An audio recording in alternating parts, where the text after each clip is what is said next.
journée sur RTI1. Madame, monsieur, bonjour. Célébration de la paix et honneur à ses artisans. Ce jour en Côte d'Ivoire autour d'Antonio Luis Santos da Costa, grand lauréat de l'édition 2024 du prix Félix Houphouët-Boigny pour la recherche de la paix UNESCO. La cérémonie s'est tenue en présence du président de la République de Côte d'Ivoire, Alassane Ouattara, protecteur du prix. Dans ce journal, nous ouvrons les grands points à retenir du Conseil des ministres tenu hier. La levée de l'exclusivité de la SOTRA, le financement partiel des logements sociaux économiques, le renforcement des systèmes agricoles et l'appui à la compagnie aérienne nationale Air Côte d'Ivoire. Résumé à suivre. Et puis, c'est aujourd'hui la journée internationale de la biodiversité. Dans ce journal, suivez la déclaration du gouvernement qui rappelle les grandes menaces de la biodiversité, soulignant la déforestation, la pollution et la surexploitation des ressources naturelles.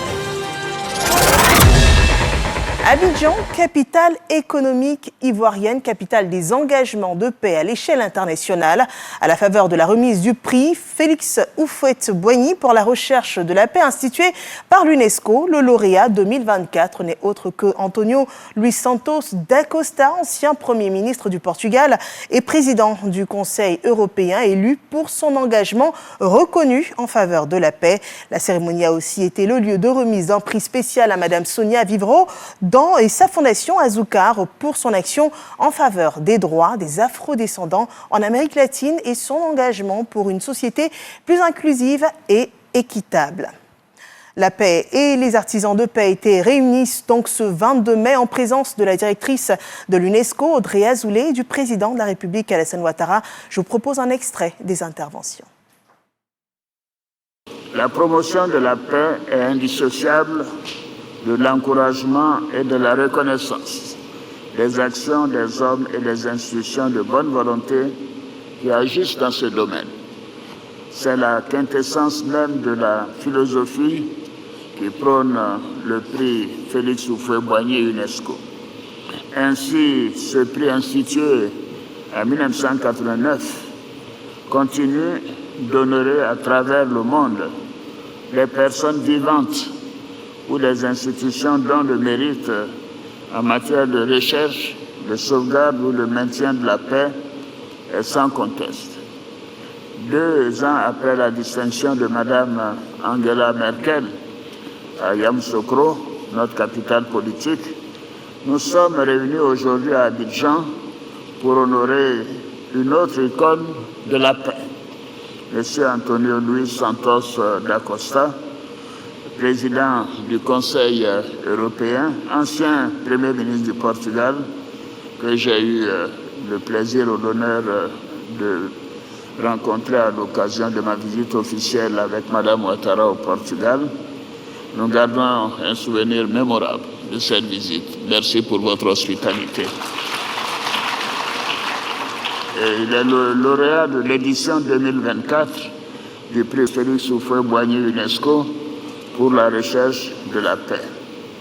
Cher lauréat, M. Antonio Luis Santos da Costa, je voudrais vous adresser mes sincères félicitations. Votre qualité de Premier ministre du Portugal, puis de président du Conseil européen depuis décembre 2024, la recherche du compromis et de la paix sont les constantes de votre engagement politique. Vous vous êtes toujours distingué comme un grand défenseur du dialogue et du multilatéralisme. Comme l'a expliqué M. Michel Kandessi, le vice-président du jury de ce prix et ancien directeur général du Fonds monétaire international, que j'appelle affectueusement mon patron, ce prix vous a été attribué, je cite, pour l'ensemble de votre œuvre et pour la constance avec laquelle vous avez gardé dans vos préoccupations de grands responsables politiques le souci de la paix et de la promotion des pays en développement. Le chef de l'État, Alassane Ouattara, le disait à l'instant. Antonio Luis Santos da Costa est le grand lauréat de l'édition 2024 du prix Félix Houphouët-Boigny pour la recherche de la paix, désigné pour son engagement en faveur du multilatéralisme, du dialogue et du développement durable. Quelles sont ses œuvres? Pour quel impact? Mahama Traoré nous le présente avec plus de détails. Âgé de 64 ans, Antonio Luis Santos da Costa est avocat de formation. Engagé dans les rangs du Parti socialiste portugais dès l'âge de 14 ans, il fait son entrée au gouvernement en 1995 en qualité de secrétaire d'État aux affaires parlementaires. 2 ans plus tard, il se voit confier le ministère de la Justice dans le gouvernement dirigé par l'actuel secrétaire général des Nations Unies, Antonio Guterres. En 2005, il devient ministre de l'Intérieur du Portugal, poste dont il démissionnera en 2007 pour se faire élire à la tête de la mairie de Lisbonne, la capitale portugaise. À la suite des élections législatives de 2015, il prend la tête du gouvernement portugais jusqu'en avril 2024. Cette somme d'expérience vaut à l'homme d'État portugais sa désignation en qualité de président du Conseil européen, fonction qu'il assume depuis le 1er décembre dernier. L'expérience et les actions posées par Antonio Costa lui valent également le prix UNESCO Félix Houphouët-Boigny pour la recherche de la paix. Le jury justifie son choix par l'engagement de l'homme en faveur du multilatéralisme, du dialogue et du développement durable. Il reste un fervent promoteur de la paix et défenseur de la cause des pays en développement.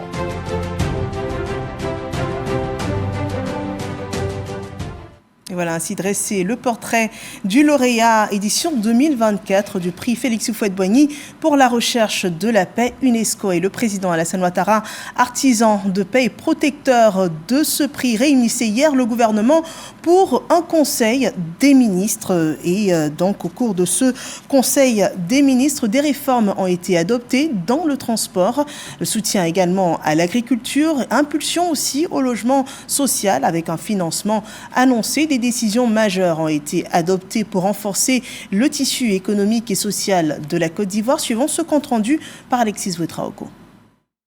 Ce mercredi, au palais présidentiel, 12 points sont à l'ordre du jour du Conseil des ministres pour améliorer les conditions de vie des populations.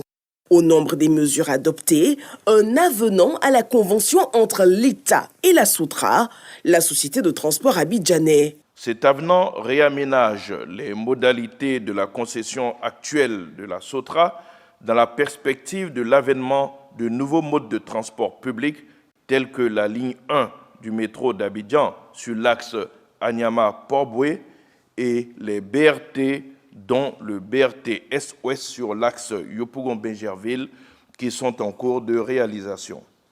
À cet effet, il lève l'exclusivité accordée à la SOTRA et ouvre le réseau public de transport concédé à l'exploitation de nouveaux opérateurs en vue de répondre aux défis actuels de la mobilité dans le Grand Abidjan et dans les grandes villes de l'intérieur du pays. Autre annonce de ce conseil, la ratification de plusieurs accords de prêt pour le financement partiel de logements socio-économiques, le renforcement des systèmes agricoles et l'appui à l'expansion de la compagnie aérienne nationale Air Côte d'Ivoire. Le premier décret portant ratification de l'accord de prêt d'un montant total de 40 milliards de francs CFA en vue du financement partiel du projet de construction de 4 300 logements sociaux et économiques en Côte d'Ivoire, phase 2, et de 1 200 logements à Akupé Zedji PK24. Le deuxième décret porte ratification de l'accord de financement d'un montant total de 45 608 690 210 francs pour le financement du projet de pôle agro-industriel dans le Nord-Est. Le troisième décret adopté d'un montant total de 47 913 300 000 francs CFA comprend plus précisément l'acquisition de 2 avions Airbus A330 pour soutenir la croissance d'Air Côte d'Ivoire, réduire le coût du tarif aérien et améliorer la connectivité aérienne de notre pays. Dans la même foulée, les résultats de la revue du C2D tenue du 7 au 11 avril dernier sont salués. 45 conventions pour une enveloppe de plus de 1740 milliards de francs CFA et la quasi-totalité des projets prévus être livrés fin 2025.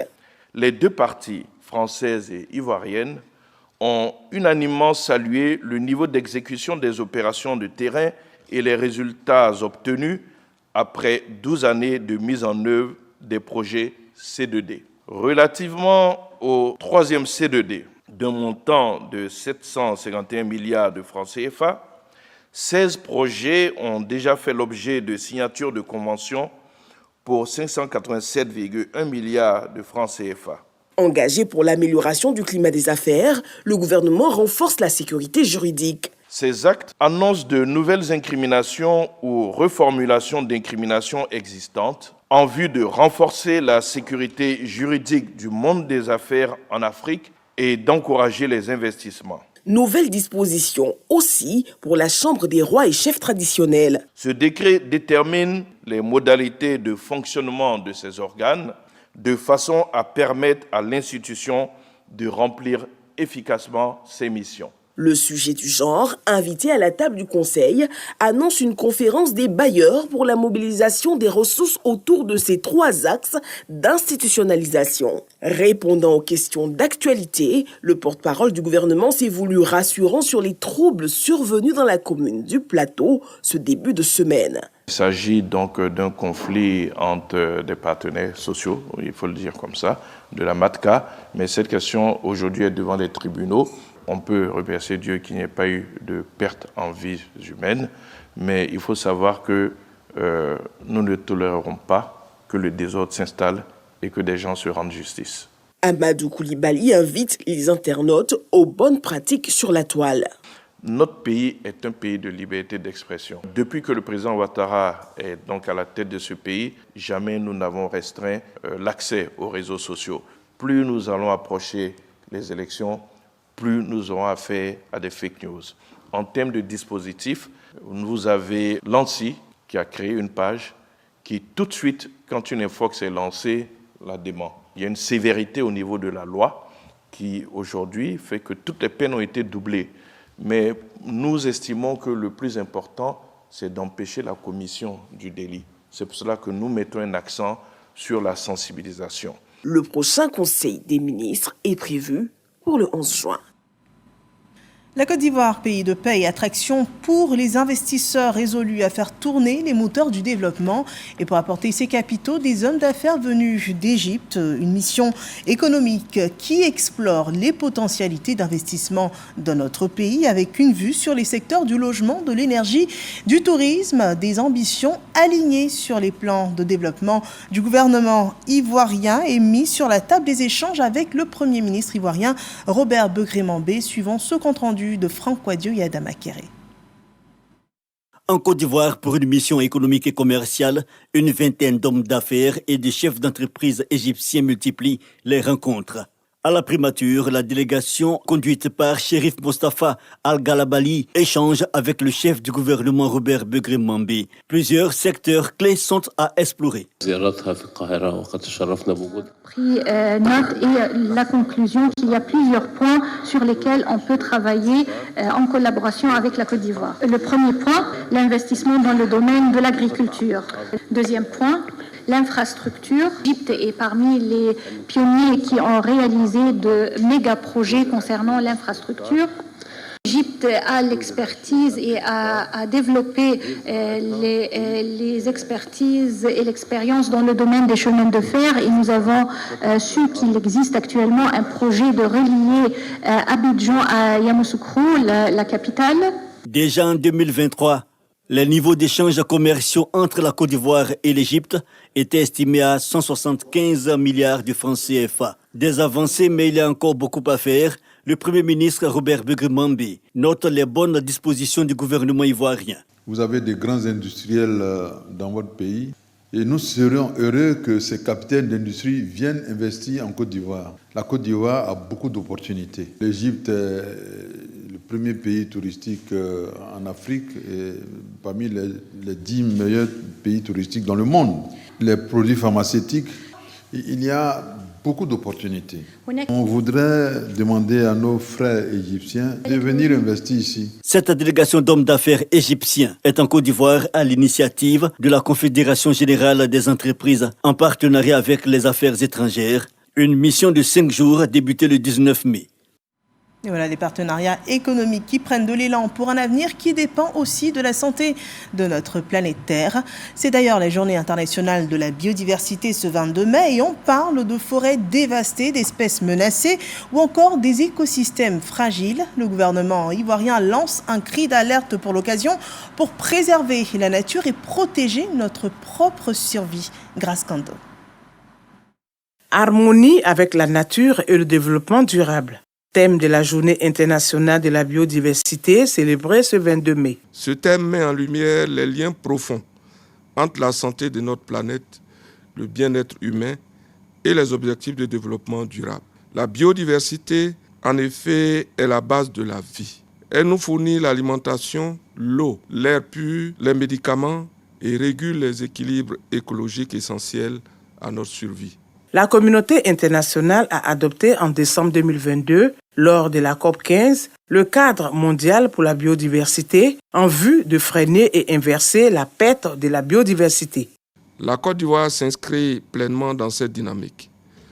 Le gouvernement révise actuellement sa stratégie nationale pour la biodiversité afin de l'aligner sur les objectifs de ce cadre mondial avec une volonté ferme de préserver notre riche patrimoine naturel. À cet effet, notre action portera notamment sur la protection et la restauration des forêts, zones humides, mangroves et autres écosystèmes. La promotion des pratiques agricoles durables et respectueuses de l'environnement. L'éducation environnementale à tous les niveaux pour cultiver une conscience écologique citoyenne. La valorisation des savoirs locaux et traditionnels dans la gestion de la biodiversité. La lutte contre la déforestation et la restauration des terres dégradées. Pour le ministre de l'Environnement, du Développement durable et de la Transition écologique, la préservation de la biodiversité doit être l'affaire de tous. C'est pourquoi Jacques Assaoré Conan appelle les différentes couches socio-professionnelles à la mobilisation. Et voilà, l'Afrique, riche continent, biodiversité, au-delà de la nature, la richesse de notre continent se décline entre art, artisanat et innovation. Une diversité que reconnaît l'UNESCO. Je vous propose à ce propos de partir avec nous à Paris où sont tissés des ponts entre culture et savoir-faire. Pour la semaine de l'Afrique de l'UNESCO, c'est avec Régis Kofi et Ulrika Dongo.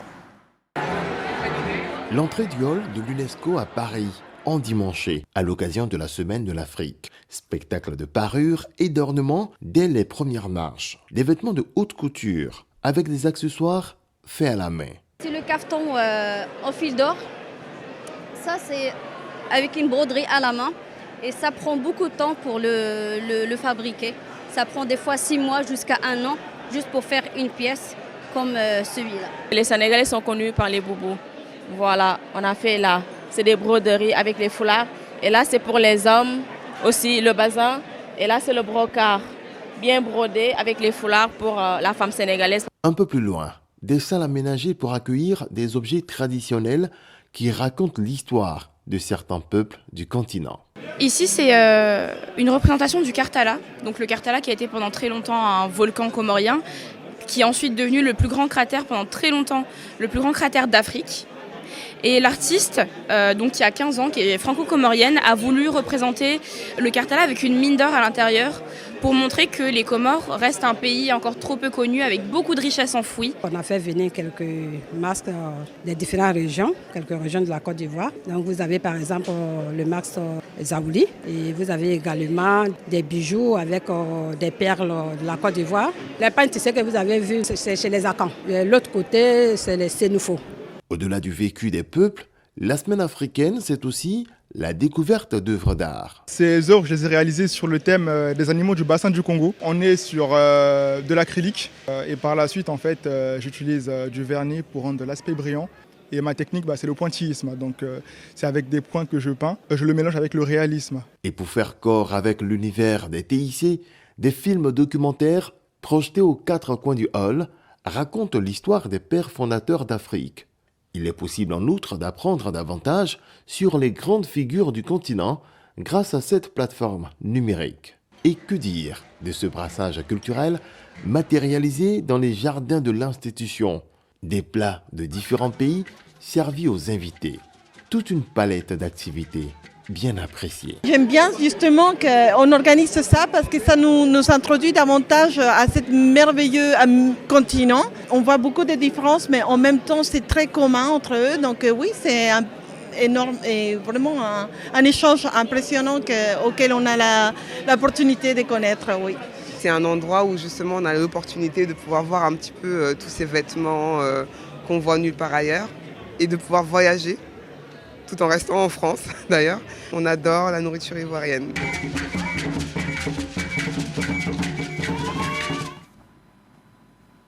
Et à quelques 6000 km de là, à Abidjan, on s'active aussi pour accueillir un événement majeur, le SARA 2025. Le grand salon de l'agriculture et des ressources animales d'Abidjan revient et nous sommes sur la dernière ligne droite avant l'ouverture. Donc demain, les installations sont inspectées au parc des expositions. Le grand rendez-vous phare du monde agricole veut marquer les esprits dès l'entrée. On regarde.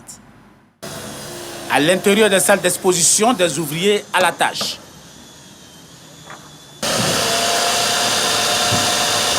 Ils font les derniers réglages et les ultimes touches. Certains sur les échafauds pour mieux fixer les toitures. D'autres rabotent les planches ou soudent des fers de raccordement. D'autres encore posent les dernières couches de peinture sur les abris. Après un tour dans les travées, Kobina Kwasi Adjoumani et sa délégation sont rassurés que le salon de l'agriculture et des ressources animales tiendra toutes ses promesses. Et l'occasion est belle de montrer à la face du monde notre potentialité en matière agricole. Nous avons invité plusieurs pays et celui qui est à l'honneur cette année, c'est bien la Chine. Stand, zone d'animation et de restauration, les infrastructures prévues seront donc prêtes à temps et conformes aux standards requis pour accueillir les exposants. Également effectuer la logistique, notamment l'agencement des pavillons, les installations techniques et les mesures de sécurité. Signe de l'engouement, ces tracteurs stationnés. Je voudrais, à l'endroit des Ivoiriens, lancer ce grand appel. Nous leur demandons de venir nombreux à ce salon, de montrer à tous ceux qui viendront pour des visites que la Côte d'Ivoire est soudée autour de son salon. Le SARA, véritable vitrine du potentiel agricole de la Côte d'Ivoire et de l'Afrique de l'Ouest, s'impose au fil des éditions comme un rendez-vous incontournable pour les professionnels du secteur. Le salon vise à renforcer les partenariats, favoriser les investissements et promouvoir les innovations en matière de production agricole et de gestion des ressources naturelles. Cette édition du SARA marquera bien les esprits, mais dans le quartier de Mosikro, Nematoulaye, les esprits restent encore marqués par cette horreur durant laquelle 6 vies ont été arrachées après un éboulement de terre dû aux fortes pluies. Je vous propose le point de l'Océanie Sissé et Davy Soyo. À Mosikro, Nematoulaye, quartier de la commune d'Atekoubé, le tonnerre a grondé vers 2 heures du matin. Puis un éboulement violent et implacable. En quelques secondes, la terre a englouti des vies. Conséquence, 12 victimes, dont 6 morts. Parmi elles, une famille entière, le propriétaire de la cour, sa femme et les fillettes de 7 ans. Mais aussi la famille de M. Diallo, locataire des lieux. Encore sous le choc, sa voix tremble et son regard hagard. Quand il s'est levé 2h30, il y a un tonneau qui a grondé en même temps. Il a tapé aux voisins, sortez. En ce moment, il y avait la pluie. Donc mes collègues, mes voisins, ils sont sortis. En ce moment, il y avait Kaou qui était 6 mes enfants. Bon, on a essayé d'évacuer 4 personnes. Alertés par les riverains, les sapeurs-pompiers militaires sont intervenus. Alors, nous déplorons 6 cas de décès. Voilà, 4 victimes évacuées, 2 victimes non évacuées. Pour les personnes qui sont dans les zones à risque, voilà, nous demandons à ces personnes-là vraiment de faire l'air possible de quitter ces zones à risque. Parce que la vie de l'homme est plus importante que tout, quoi. Sur les lieux, une délégation du district autonome d'Abidjan, dépêchée par le ministre-gouverneur Cissé Bakongo. À sa tête, le premier vice-gouverneur, par ailleurs maire de la commune d'Atekoubé. Nous sommes en face d'une véritable tragédie. La tragédie est complètement incompréhensible. Ça fait de nombreuses années. En tant que gestionnaire de cité, nous passons le temps à faire de la sensibilisation. Nous passons le temps à rappeler que la vie vaut mieux que la promiscuité. Nous sommes donc venus dire aux familles endeuillées que le district prend sa part de deuil et de compassion. Face à ce drame, le gouvernement invite les populations à libérer immédiatement toutes les zones à risque. En attendant des solutions pérennes, le gouvernement s'engage à prendre en charge les victimes et les familles endeuillées de Moussi-Krou. Et voilà, des larmes et de la boue, une tragédie qui pose à nouveau la question de l'habitat en zone à risque. Et cet autre drame causé cette fois par le feu qui laisse des commerces en cendres après le brasier du marché Petit Lomé. Les autorités réagissent avec un projet de loi en préparation pour une gestion plus structurée et sécurisée du commerce en milieu urbain. Ismaël Evradeo et David Soyo nous en parlent. Ce jeudi 15 mai 2025, une vague de publications sur les réseaux sociaux signalait un incendie au marché Petit Lomé, dans la commune d'Adjamé. 5 jours plus tard, Salimata, commerçant de vêtements pour dames, fouille les décombres de ce qu'il reste de sa marchandise. Le sinistre a causé d'importants dégâts matériels. Moi, j'étais à la maison et puis j'ai reçu un coup de fil que le marché a pris feu. Donc, je suis venue rapidement et je suis venue trouver que le feu était déjà là. On ne pouvait plus monter, puisque le feu était là et puis c'était tombé sur l'escalier. On ne pouvait pas traverser. J'avais quelque chose de 12 millions à ma marchandise. J'ai tout perdu. Tout. Le magasin est brûlé avec toutes mes marchandises. Une épreuve difficile pour les locataires des magasins. Face à l'ampleur des pertes, ils sollicitent l'aide des autorités. Ici, il y a plusieurs personnes. Dans chaque magasin, il y a 3 à 4 personnes. Tu peux être là, puis tu peux embaucher 3 personnes, 2 personnes. Toutes ces personnes étaient avec nous. Maintenant, qui va les nourrir? On ne peut pas les nourrir, il y a des magasins. C'est une famille complète qui est là. Le problème qui est là, il faut qu'on nous aide, sincèrement. Ça ne va pas, ça ne va pas. Un appel à l'aide entendu par le gouvernement. Ce jour, ces sinistrés sont visités par le directeur du cabinet du ministère du Commerce, accompagné du premier magistrat de la commune. Objectif, faire un état des lieux afin de mettre en place des actions concrètes. Pour l'heure, nous sommes à près de 580 magasins brûlés, mais bilan en termes de chiffres, nous sommes en train de voir ça et très bientôt nous allons communiquer ça à M. le ministre du Commerce. Nous sommes en train d'opérationnaliser des instruments pour que de telles situations ne se reproduisent plus. Nous travaillons à finaliser un code des marchés, un code des infrastructures commerciales qui définit des standards, des normes permettant de sécuriser les commerces et les espaces de commerce. Donc, cet avant-projet de loi est sur la table du gouvernement et très bientôt, il sera adopté. Un avant-projet de loi de la tutelle qui nourrit l'espoir chez les commerçants.